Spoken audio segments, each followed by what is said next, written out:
You all know there are hundreds of betting sites out there, but don't be fooled. Some sites are legal in some states only, some sites pay in Bitcoin, and some sites have even been hacked. However, BetUS has been in business for over 30 years. They have future bets that are paying out in the thousands, and there's still time for you to bet on the Super Bowl, the National Championship, and even the NBA Championship. Just use the QR code right here, and it'll take you to the BetUS site. BetUS. Check it out and bet responsibly. Are you a fellow car guy? I have a 2008 Ford Mustang GT convertible, and nothing makes me happier in that car than when it's nice and clean. And you know who helps me get there? RevAutoCarCare.com. They help me get that pony looking as nice and shiny and ready for any of the car meetups that are all around the great city of El Paso. Spoil your car and go to RevAutoCarCare.com/Tipton and view all the inventory they have and find out what works for you to help make your ride shine. RevAutoCarCare.com/Tipton. Use promo code Tipton33 at checkout to save 15%.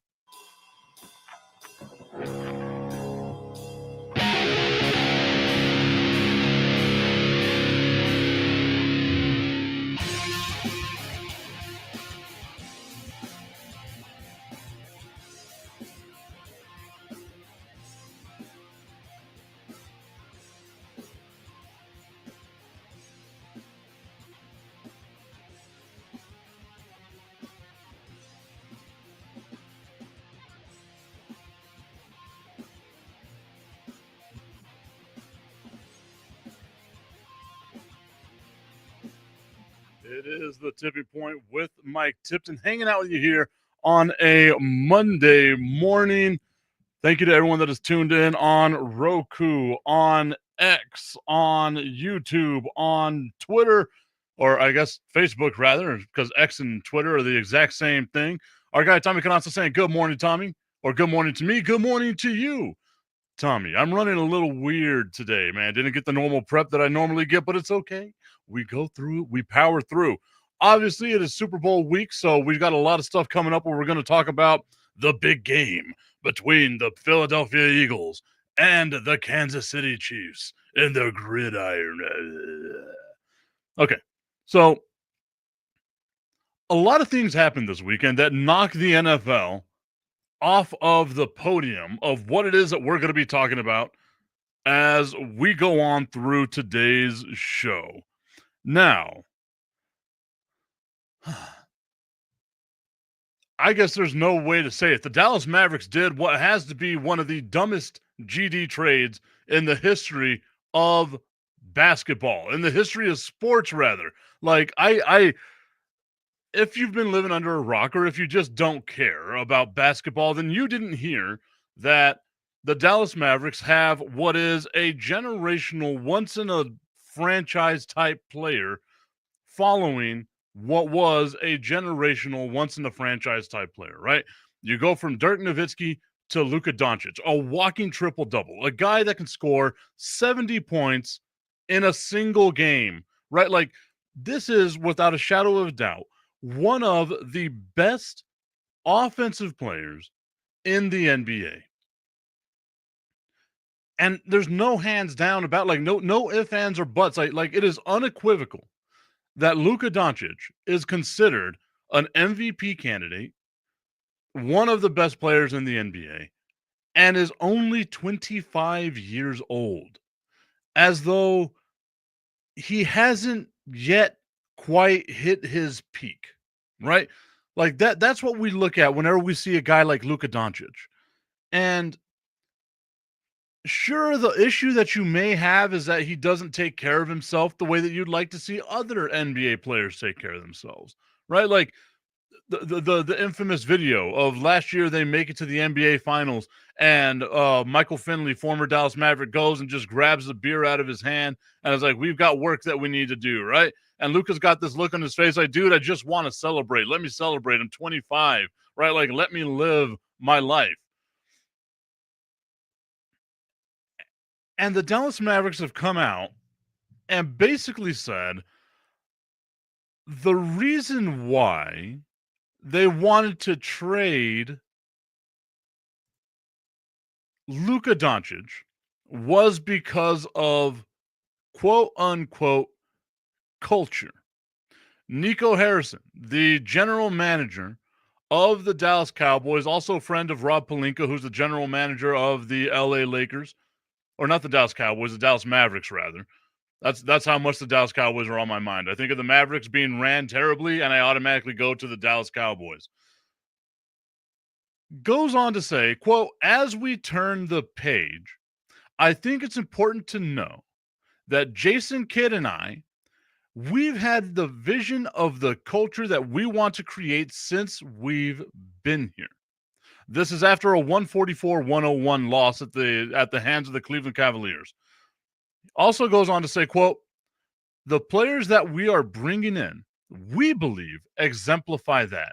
We think defense wins championships, and we're bringing in one of the best two-way players in the league. If you didn't know, it was Anthony Davis of the LA Lakers traded for Luka Doncic of the Dallas Mavericks. Utah Jazz were also involved in there as well. Like, it was Maxi Kleber, Markieff Morris, Max Chris, like a couple of other players, a draft pick from here or there, like a 2029 first-round draft pick, right? We're 4 years down the road. And I think about this stuff, and I'm always, as Augustine says it, like hitting the nail on the head right here, the Dallas Mavericks are stupid. I always try to find the bright side in any type of transaction, right? Because again, I take my emotions out of sports whenever I've got to do this show most of the time. Augustine going on to say, Anthony the Brow Davis still not enough to trade Doncic. I agree. And like, I like Anthony. I think Anthony Davis is a serviceable enough player. He's always hurt. That's going to be the main issue with them. And you get Max Christie, and then you're going to get a 2029 draft pick. I feel like if you had shopped Luka Doncic around, you could have gotten much more than that. Like exponentially much more than that. We're talking about a generational type of player. Like Anthony Davis, again, great. A great player. But nowhere near the level of what Luka Doncic can provide you. Plus, always hurt. He's hardly available. I think it's been 2 years out of the 10 that he's been in the NBA that he's actually played the majority of the games of the season. Even this year, you traded him, and he's maybe going to come back this week, but after an abdominal strain. Like there's issues here that surround him. Like you want to talk about, okay, well, Luka's hurt, and Luka's been hurt this year, and Luka's out of shape, and blah, blah, blah, blah, blah. If we're going to break it down to be that type of way, where it's simply that, then how can you justify trading a dude that you're worried about not being healthy enough, not being available, right? The best ability is availability. We've always heard that damn cliche throughout all of sports. The best ability is availability. The LA Lakers have been, since Anthony Davis and LeBron James started this, yes, I know they won a championship in the bubble, but the LA Lakers have been an abject failure. You cannot sit there and justify, well, we don't want Luka Doncic because he's fat and out of shape and he's hurt all the time, to go with Anthony Davis, who might not be fat and out of shape, but is hurt all the time. The dude was born, got spanked by his doctor, and had to go on the injured reserve list for 6 weeks. That's who you just traded Luka Doncic for. Unless you're saying, oh, okay, maybe Maxi Kleber or Max Christie, that might be the guy that's going to help out the franchise. That 2029 first-round pick is really going to be something that helps out the franchise. Tommy Canazza hitting the nail right on the head right here, saying you don't trade Luka Doncic. Augustine saying, and a worse player that didn't want to leave, and worse, a player that didn't want to leave. And then going on, someone who identified completely with the team, the city, and the culture. You could tell whenever Luka got traded. Tommy Canonso, Max who? Exactly. Like it's uh, uh, I don't get it. And I mean, if you saw the video yesterday of the Dallas Mavericks fans taking the coffin to American Airlines Arena and all of the stuff that just like surrounded that trade, it just felt like you gave up, right? Like it felt like the Mavs gave up on this season. I know Charles Barkley went on I believe it was ESPN yesterday and was like, "Oh, the Dallas Mavericks have instantly become the second best team in the NBA." I don't know if I believe that, right? Like I like Anthony Davis, and I believe that Anthony Davis, which is, and this is just getting into the weeds of like basketball, right? So if you're not a big basketball fan, I apologize. Anthony Davis is not a five, right? He's not a center. So Anthony Davis being the power forward and not having to anchor the defense, to me, really helps out the Dallas Mavericks defensively, right? Like you've got a big four who can stretch the floor, who's one of the most athletic guys on the court whenever he's actually on the court. That's the issue, though, is that he's constantly hurt. If you want to talk about Luka and how, once again, getting into the weeds of contracts and stuff like that, you don't want to offer him a supermax contract where you have to pay him $345 million because you don't know what down the road is for Luka, right? Is his body going to hold up? Is he going to be able to be in shape? What is Luka Doncic going to age like? Because as I've said it a million times, Jokic is a basketball playing loaf of bread where Luka Doncic is a jar of mayonnaise, right? Like they are not ever going to be the premier physical athletes that you want your NBA player to be.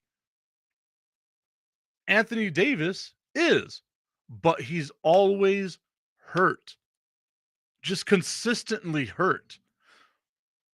Dallas Mavericks and their fans have to be, or I guess the Dallas Mavericks fans have to be just despondent beyond repair right now because there's no logic or reasoning on this. I think they'll be a playoff team. I honestly don't feel like this trade helps out the Lakers this season. It might help them out in the future, but it doesn't help them out this season. Augustine hitting the nail on the head with this one. All the players' reactions were like, "What the F?" That to me was one of the craziest things that I've ever seen. Like, you have the fan video of like Kevin Durant where he's looking at his phone and he's like, "Wait, what?" And they all just kind of like look at their phone. The entire bench of the Portland Trailblazers being like, "Wait, what?" like the reaction of everybody is just insane. Augustine also going on to say it's good to have a little fat in the system. It is. It's always good to have a little fat in the system, right? Like I think as I look at everyone that's on national streaming sports, we're streaming with Roku right now. I think I'm the thick boy on this. Like I bring the fat to the table. So I agree. You got to have a little fat in the system.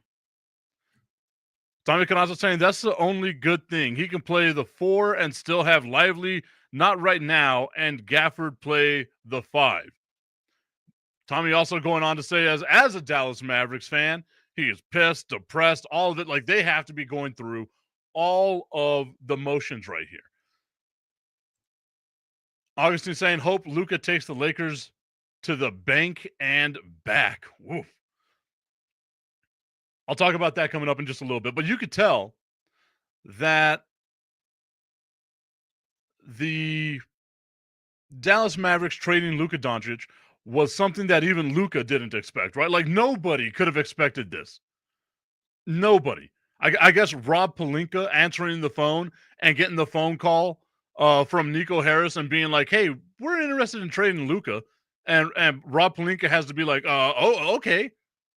Like, do you want LeBron? Like, who do you want with this? Just Anthony Davis and a couple of scraps. You jump on that trade if you're the LA Lakers and Rob Pelinka. You jump on it, right? But Luka Doncic was kind of taken aback, right? And he writes this letter, and you can tell in this letter that he is just heartbroken.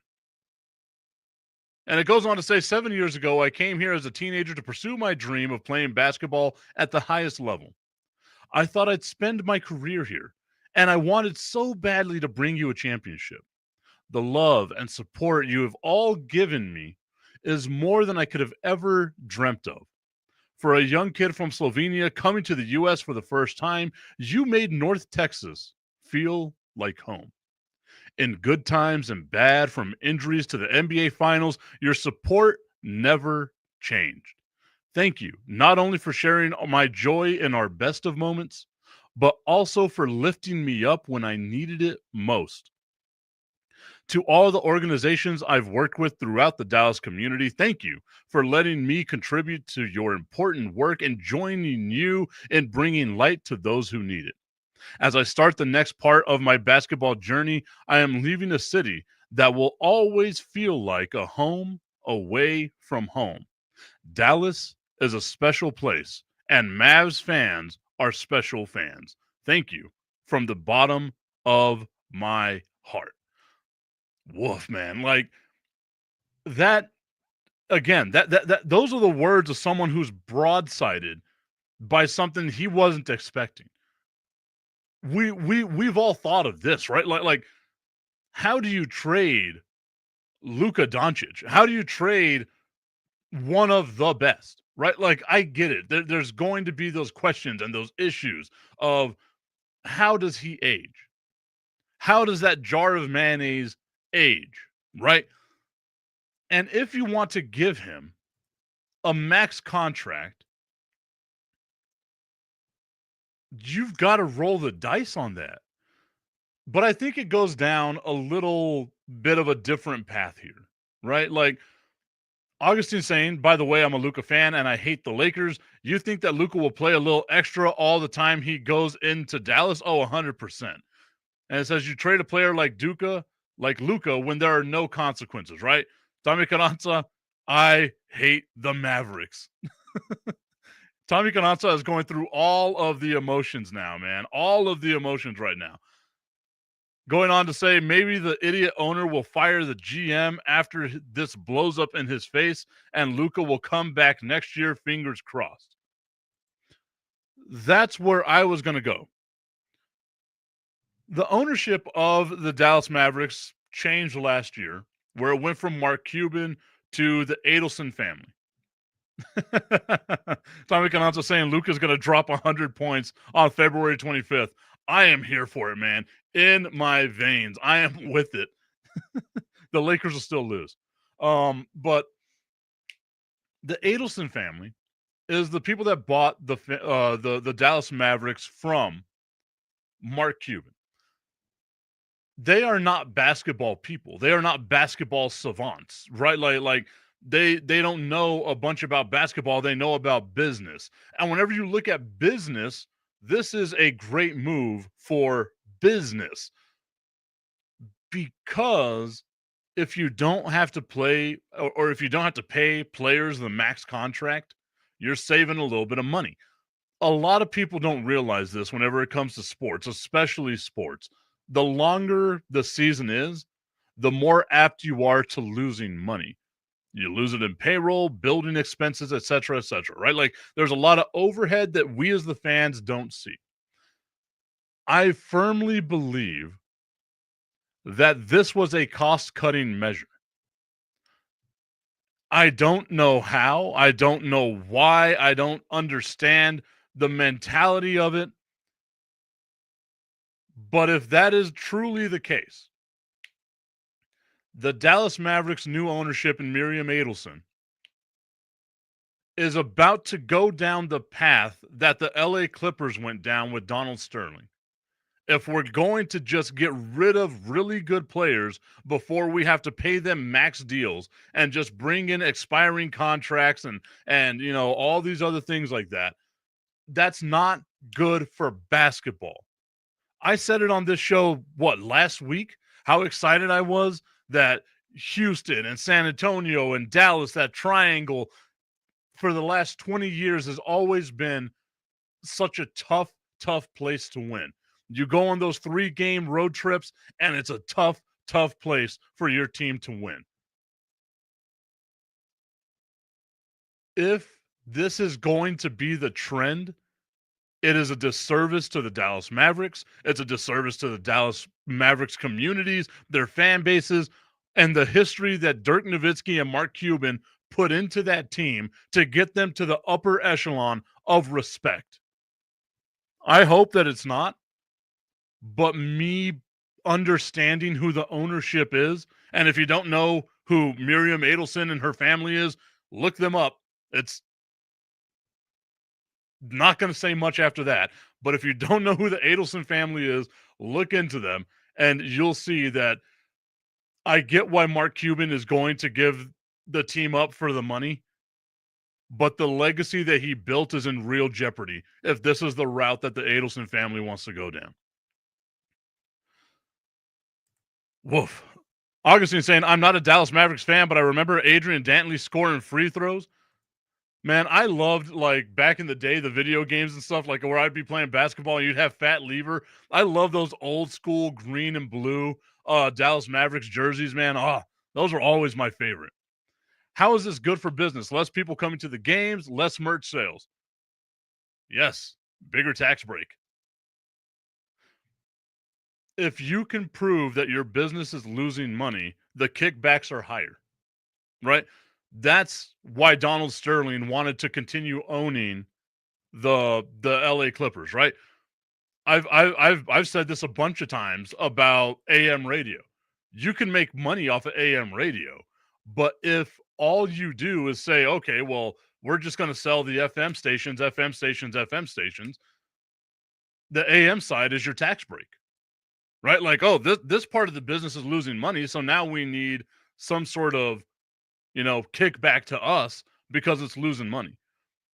That's a crappy little AM station. Now we're talking about a huge conglomerate, $1 billion industry in the Dallas Mavericks. If that starts losing money, the kickbacks you get are great with that. And if you know anything about the Adelson family, they are basically high-end landowners in Vegas who work out contracts and doing all kinds of nefarious, shady type things. Once again, I'm not going to get into it. I don't believe that there are people that deserve me to be talking about them. That's how bad I don't like the Adelson family. So do your research on them and come up to your conclusion. But Tommy Canassa saying Cuban's grief Cuban's grief did this. I'm blaming Mark. Greed, I believe, is what he was going for there. Cuban would have never done this. And I agree 100%. I don't think Mark Cuban would have ever pulled the trigger to trade Luka Doncic to the LA Lakers.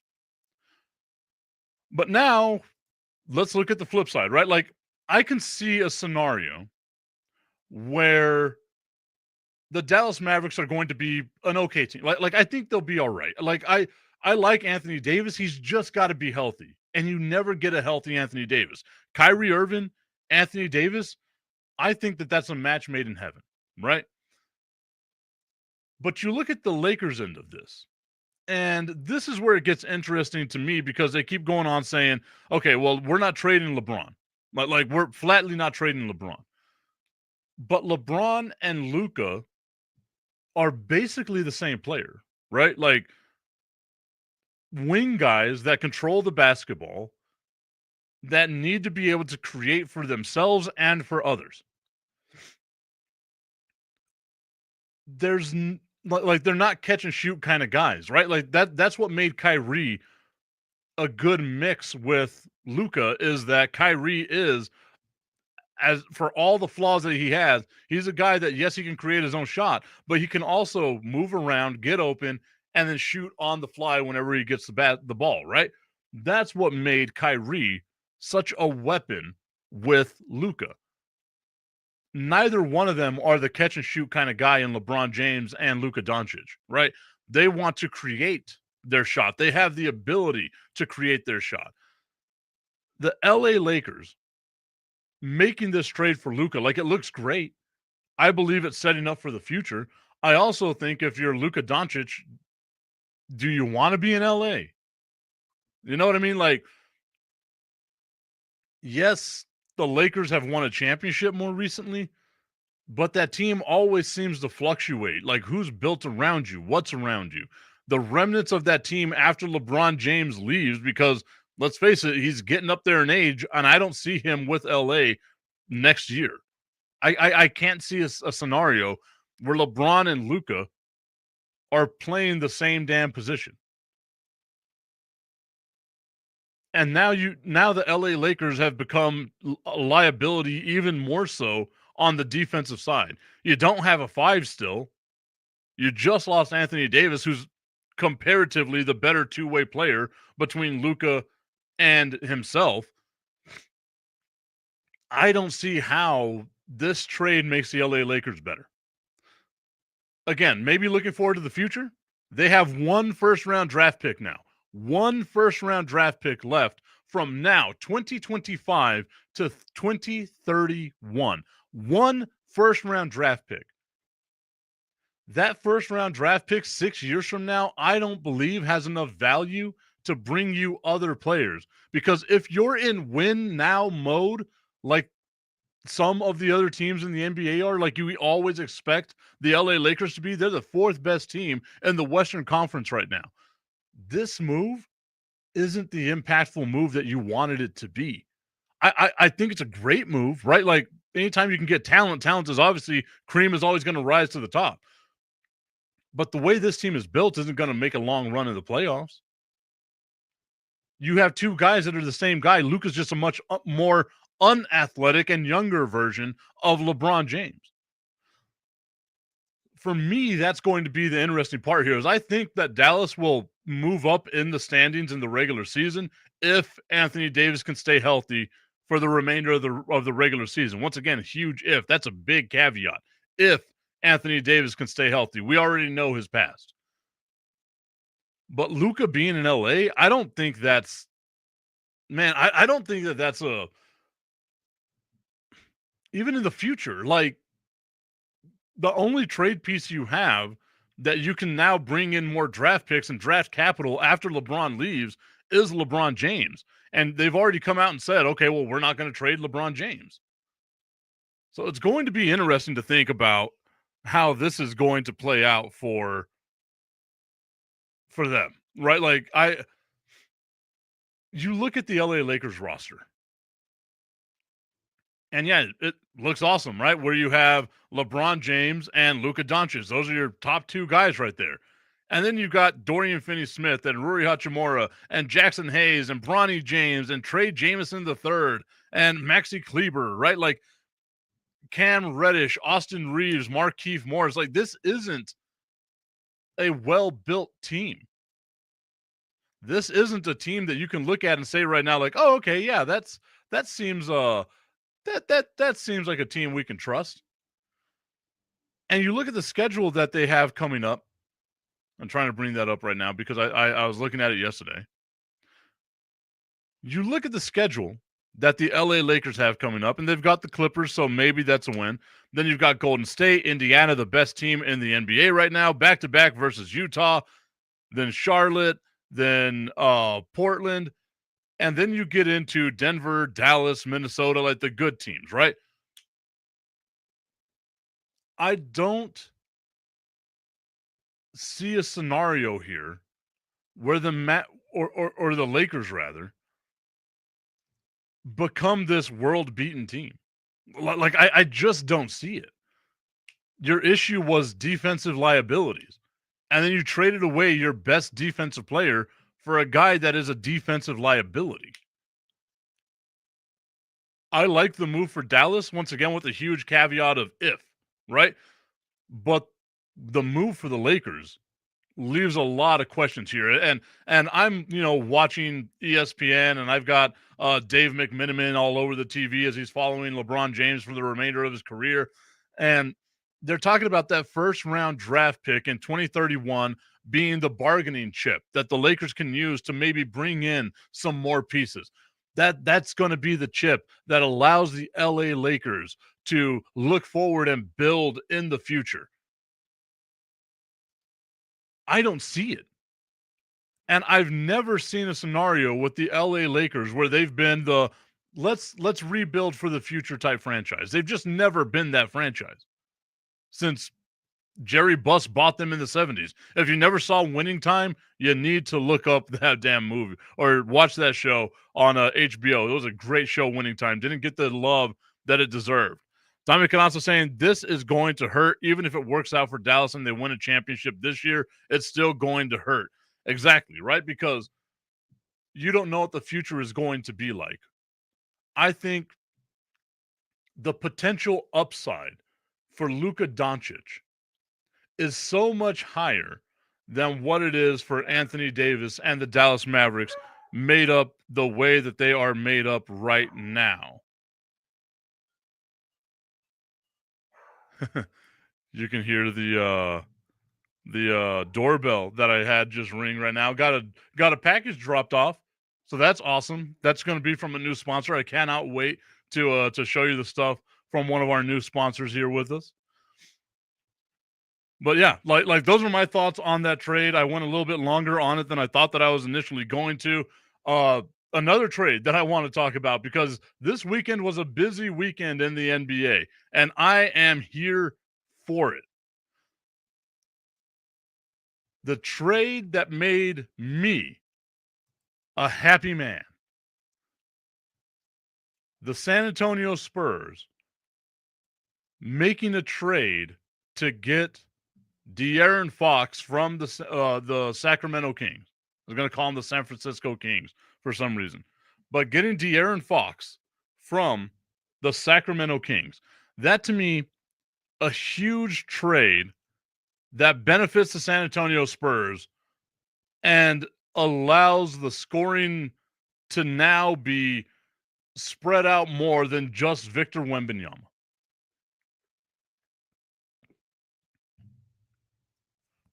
For those that don't know who De'Aaron Fox is, because I get it, playing in Sacramento, you're not going to get the love that you deserve, right? Especially following the success of like those late 90s, early 2000s teams. And I say success loosely. They were fun to watch. They just never won anything, right? Where you had Vlade Divac and Chris Webber and Doug Christie and Mike Bibby and White Chocolate Jason Williams, right? Like you had some talent on that Peja Stojakovic and Hedo Turkoglu. Man, I'm in my bag right now. I'm just going to name names. We're just naming guys now, guys.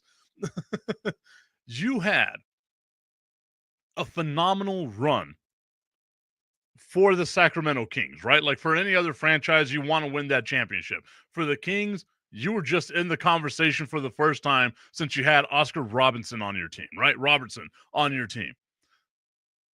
De'Aaron Fox has been in that purgatory, right?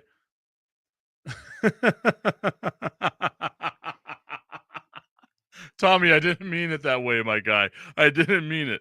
Going on to say, you mean the Spurs didn't trade someone like Wemby? Way to rub it in, Mike. I apologize. No, the Spurs didn't trade Wemby. It takes, it takes a level of incompetence, the likes of which we have not seen in ages in sports, to just look at your best player and say, oh, okay, yeah, we'll get this guy for him. But the San Antonio Spurs make a trade that sends De'Aaron Fox to San Antonio. It's a three-way trade between the Bulls and the Sacramento Kings and the San Antonio Spurs. The Bulls give up Zach LaVine, and then the Spurs send Zach Collins and Trey Jones to Chicago, along with a 2025 first-round draft pick, right? This opens the window for the San Antonio Spurs. Again, we spoke about it last week, right? How Victor Wembanyama should be in the MVP conversation. He should be in the Defensive Player of the Year conversations. And the Tommy Canazzo saying, it takes an effing moron. Just say it really does. I was trying to be nice. I don't think I need to be nice all the time anymore. I was told by Linda McGrath and our friends over at National Streaming Sports that I can say whatever it is that I want to say. So I might as well just say it. You've got to be one of the dumbest MFing people in the history of sports to trade away a player like Luka with the excuse of he's just fat and out of shape and he's not available all the time, and trade him for Anthony Davis, who's in great shape but hurt all the time. You traded the Spider-Man meme. They're looking at each other like this, but Luka, much more upside than that of Anthony Davis. Like, I get it. People look at AD, they think he's old. He's 31 years old, so maybe he still has a little bit of a window left. But that's Luka effing Doncic, man. Like, what are we doing? It's one of the dumbest things I think I've ever seen. I was just like a bunch of people whenever they see the report and it's like Shams is like, oh, this trade happens. And you're like, there's no way he was hacked. He had to have been hacked. There's no way this trade just happened this way. Oh my goodness. It's an embarrassment right now. Okay, but the San Antonio Spurs. When you look at the Western Conference, you have the Oklahoma City Thunder right now, 38-9, the best record in the NBA. Then you've got the Memphis Grizzlies 33-16, the Houston Rockets 32-16, the Denver Nuggets 30-19, and then you start getting a little bit of the teams that are all kind of surrounding each other, right?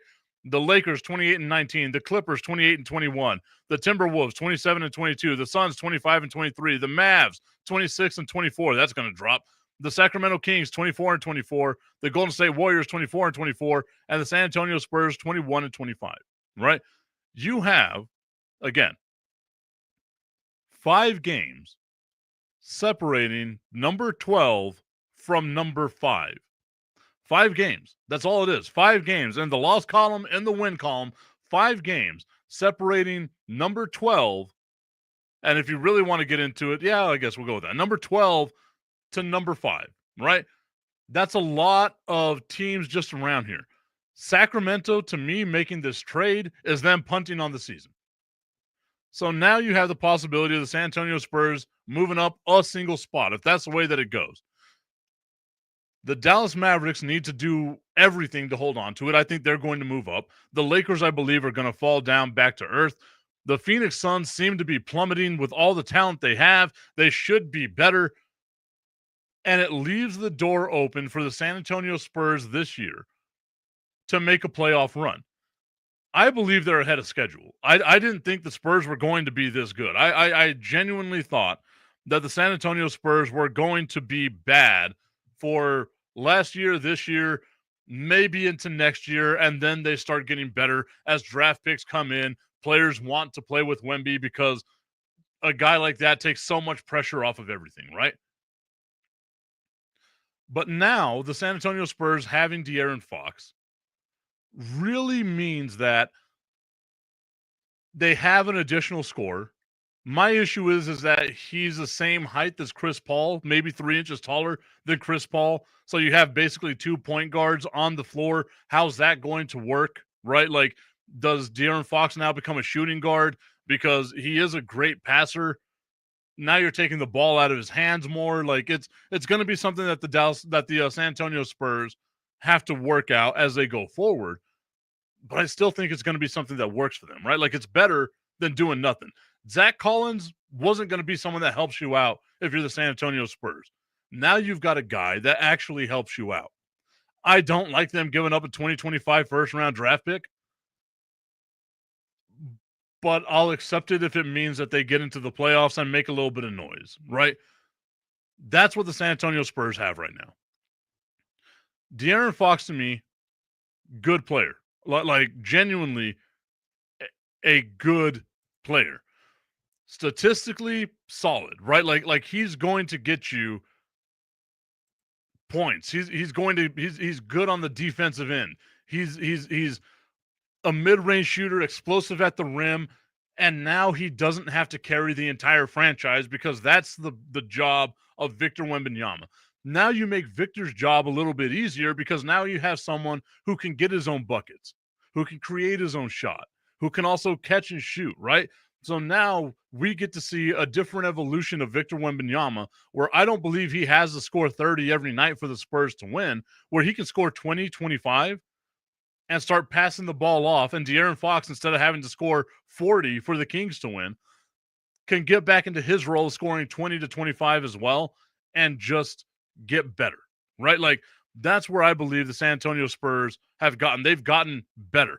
And if you look at the team that they've got with Champagny, with Stephon Castle, right? Like they've got a really good young team. Keldon Johnson on there, like as well. The one thing that really helps them out now is De'Aaron Fox, averaging 25 points a game, 6 assists a game, right? Shooting 47% from the field. This is a great trade for the San Antonio Spurs. You know Sacramento's rebuilding. You know Chicago's rebuilding. San Antonio is on the come up, right? Like with the trades that happened this weekend, San Antonio's the only one where you can say that team got incrementally better, not just for the now, but for the future as well. The Dallas Mavericks might be better now? Question mark. Again, asterisk depending on Anthony Davis. The LA Lakers might be better in the future? Question mark, depending on how Luka ages. What are they going to do with LeBron? Their draft situation is terrible. What's it going to do, right? Like both of those teams to me somehow, some way, despite getting talent, took a step back. Like it's weird to say that because I don't think Luka on LA works the same way that Luka works in Dallas. The same way that I don't think AD in Dallas works the way that it did in LA with LeBron. The only trade that happened this weekend that you can look at and say definitively this team got better is with the San Antonio Spurs getting De'Aaron Fox. I am so happy about this as a San Antonio Spurs fan. I am elated at this. I cannot wait to see what happens with it. They take on the Memphis Grizzlies tonight, and the Grizzlies don't have Ja Morant. He's going to be out for a couple of games. This is going to be a fun little run for the San Antonio Spurs coming up in the next couple of weeks. As we get closer and closer to the All-Star game, the one thing that I would say about all of these trades is that I think this is the end of it. I think this is the end of the big names being moved around, right? The trade deadline is on February 6th, so on Thursday, the trade deadline. And I just don't see big names being traded anymore. And especially whenever you make a splash like that, 2 all-pros being traded for each other for the first time in NBA history, that's going to be the biggest splash you can make. The rest of the trade deadline, I think, is just going to be names that we don't hear all the time, right? Like it's going to be, oh, Zach Collins got traded to New York for Tommy Cananza and Augustine Pimentel and cash considerations, right? Like I think that's what the remainder of the trade deadline is going to become. Man, we went 45 minutes talking about basketball on the Monday before the Super Bowl. Did anybody watch the Pro Bowl? I didn't. Did anybody watch the Pro Bowl? I watched like highlights on TikTok and reels of like the punters kicking and stuff like that. I refuse to give in and watch anything Pro Bowl related. So if you watch the Pro Bowl, please let me know because there was no way in hell I was going to watch that. And this is coming from a guy that watches the NBA All-Star Weekend religiously. My birthday, right around All-Star Weekend all the time. All I ever ask for a birthday present is just let me watch NBA All-Star Weekend. And even I am giving up on the Pro Bowl. I drove to Dallas this year to be there in person for the MLB All-Star Game and festivities. And even I am saying no more Pro Bowl. Can we just get over the damn Pro Bowl? I would love to see, I know the ratings are going to come out today, what the ratings were for the Pro Bowl compared to just a regular season NFL game between the Jacksonville Jaguars and the Tennessee Titans. Right. And I went with those two teams specifically because I guarantee that as nobody watches that game, it's still more people that are watching the damn NFL's Pro Bowl. It's such a joke now, man. Like, it's always been a joke, but it's such a bigger joke now. Woof. Getting into it, getting heated. I can feel myself sweating from how mad I am about what the Pro Bowl has become. Tommy Cananza saying the only player I would have understood trading Luka for is Ant-Man. I love that guy. Not as much as I love Luka, but Anthony Edwards would do it for me. I think that's the thing, right? Is like if you're going to trade Luka Doncic, you need a player of the same caliber, of the same like upside, right? Like I wouldn't have traded Luka for LeBron James. I think LeBron James is the greatest we have in the NBA right now, right? I wouldn't have traded him for man, like it's so hard. Like maybe you trade him for Anthony Edwards, and that's a maybe, right? Because I could still see a world where Luka is much better than Anthony Edwards. Do you trade him for like a Wemby? Like who do you trade Luka Doncic for? And this is the crazier thing to me is this is the second trade of Luka's career. Let's not forget he was drafted by Atlanta, and Atlanta was like, we'd rather have Trae Young than Luka Doncic, despite the fact that we knew whenever Luka came to the NBA, he was going to be great. Well, like objectively, he was going to be great. Man, it's just such a weird trade for me, and I get it. Like we want to save money, we want to do this, we want to do that, blah blah blah. It's just there's not a trade in the world, to me at least, where you trade your franchise for a guy that's always hurt. Tommy Canasta says he is, just to be clear, but I wouldn't have been as hurt with Ant-Man. No, I trust me, I get that, right? Like I totally get it.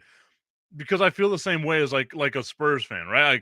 Like I think back and I'm like, man, what if things had been different for them? Like what if they didn't re-sign Tim Duncan in what was it, 2000, 2002, something like that, where he was supposed to go to the Magic. And if you don't know that story, I'll just give that to you real quick. Tim Duncan, multiple time MVP at this point in time, already a finals champion at this point in time, is now a free agent and is taking meetings with teams. The Orlando Magic have just traded to get Tracy McGrady. They just signed Grant Hill in free agency. And now the third piece to this puzzle to make them a championship team, the Orlando Magic, is trying to get Tim Duncan from the San Antonio Spurs. Tim Duncan is in meetings with them. He's been on private jets with them. They're giving him all of the treatment they can to try to get Tim Duncan to leave San Antonio to go to Orlando. Tim Duncan asks one question, and it was, would my family be able to travel with me on the team plane?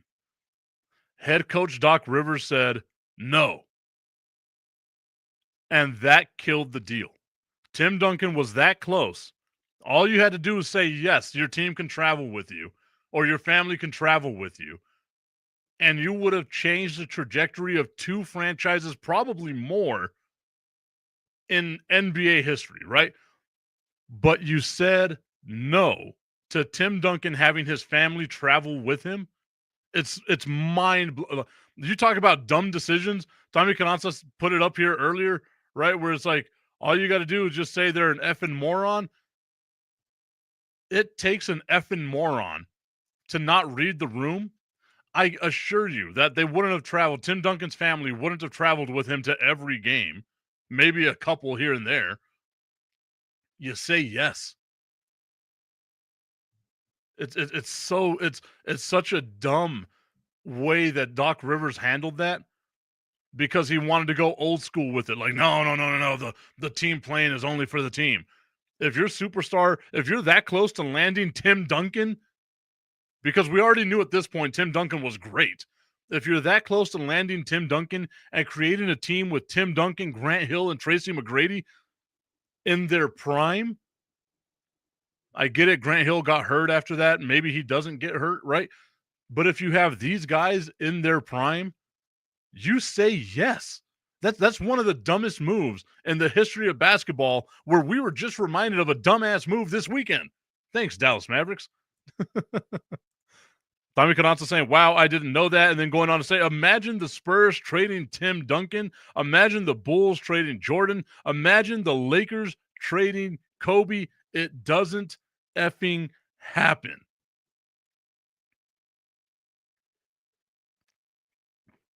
It really doesn't. And like, I know I've sat up here and pontificated and tried to make it seem like, maybe there's an upside here. Again, I think that this trade is going to hurt the Dallas Mavericks in the future more than it helps them for the now, right? And there is the possibility that Anthony Davis helps lead them to a championship, because I believe when healthy, again, there's that caveat, when healthy, he is one of the best in the NBA. But that's Luka Doncic, man. Like, a walking triple double, a walking bucket. Yes, he's a turnstile defensively. We've noticed in the NBA now, you don't really need a lot of defense. Just put up buckets, bucket after bucket after bucket. If you've got a guy that can score 70 points, how do you justify getting rid of him? You can't. Like, there's no justification for it. I think what I'm going to do, Tommy, because now I've kind of piqued my own interest here, because I know, and I've been saving up a lot of different topics for after the NFL season, because it's going to become just a desolate wasteland until we get to like the NBA playoffs, right? So March, maybe we get a little March Madness in here. March, April, May, halfway through May is going to be a desolate wasteland where us sports people are begging for just any story, right? Like, I'm going to be waiting for the NFL draft. I cannot wait. I'm hoping to go to that again this year as well. I'm just like I'm super excited about those things. But I think what I'm going to do now, Tommy, is just come up with ridiculous trades or ridiculous things that happened in the moment throughout like sports history, right? Because to me, trading Luka Doncic is like the equivalent of letting the Yankees get Babe Ruth for $100,000 so you could put on a play. And I get it. 1918 is a completely different time frame than now, but that's still one of the dumbest damn things a franchise has ever done. Tommy going on to say, you just got rid of Luka Doncic. It doesn't help you now or in the future. SMA, shake my head. And then going on to say, this is number one. I think the reason why this isn't number one, Tommy, is because at least you've got a guy that all of us can say that's one of the top in the NBA right now. Like, going with LeBron altered the career trajectory of Anthony Davis, where I think he could have still been a 30 point a night guy, a 15 rebound a night guy, right? Like, he could have been that dude on a lesser franchise. He just wanted to ring chase, because we've put a premium on rings, right? Like, if you don't have the ring, your career isn't solidified. I'm not a fan of that mindset. I don't believe in that mindset, but I understand why players now are going out there and ring chasing.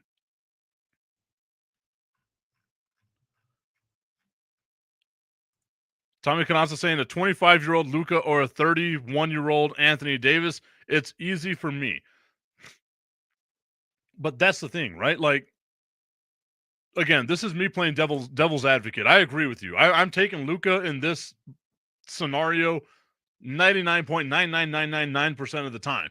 That 0.00000001 that I'm going to go with Anthony Davis is, you don't know what Luka's future is, right? Like, we can look at him all we want, and we can say this dude is a phenomenal basketball player, because he is. Hands down, a phenomenal basketball player.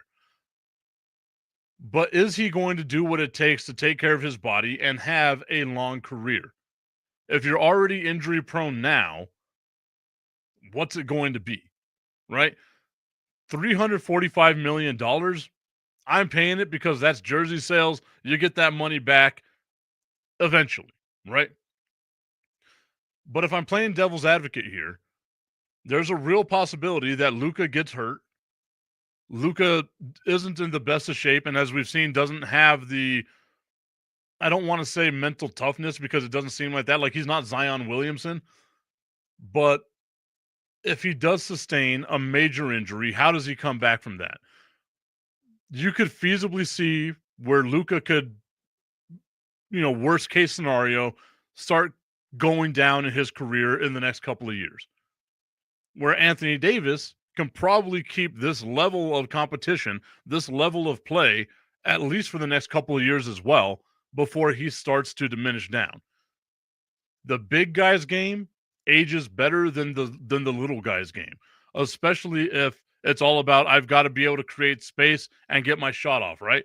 Luka already plays old man game. It's just going to age to become the older old man game. That would be the only way, because I could see a scenario where in the future this could possibly be a better trade for Dallas. I just think, once again, there's a lot of caveats to get there. So I'm with you. I'd never trade Luka Doncic.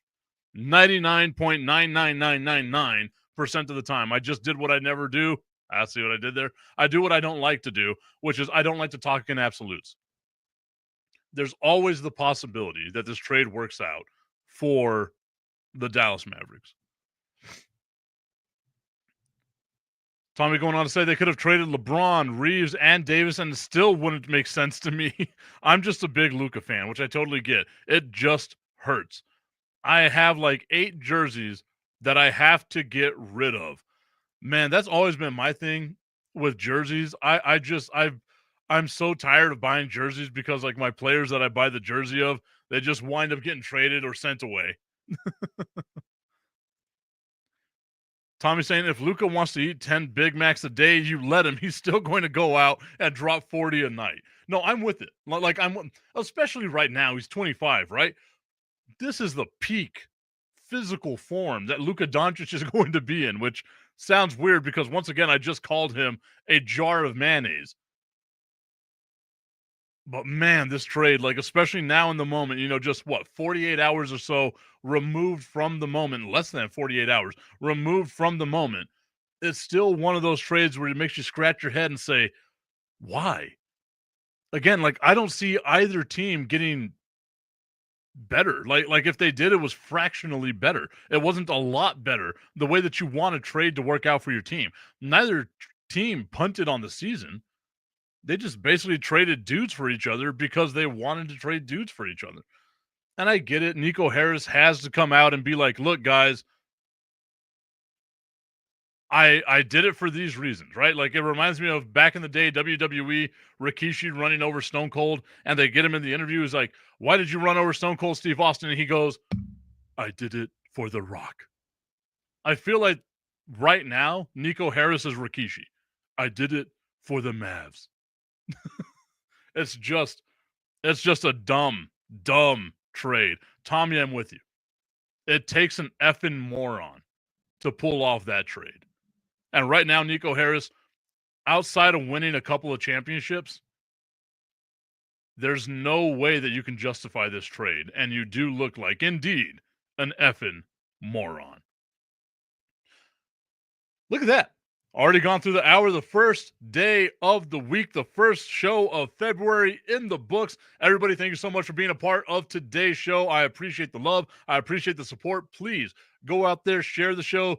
You got sports fans in your life, tell them about the show. Let's try to grow this audience as best as we can. I appreciate all of you from the bottom of my heart. Sincerely, I do. We will be back tomorrow. We're going to break down some more of the NBA and, of course, all the happenings that are going on in the world of the NFL. We will see you all tomorrow on Roku with National Streaming Sports.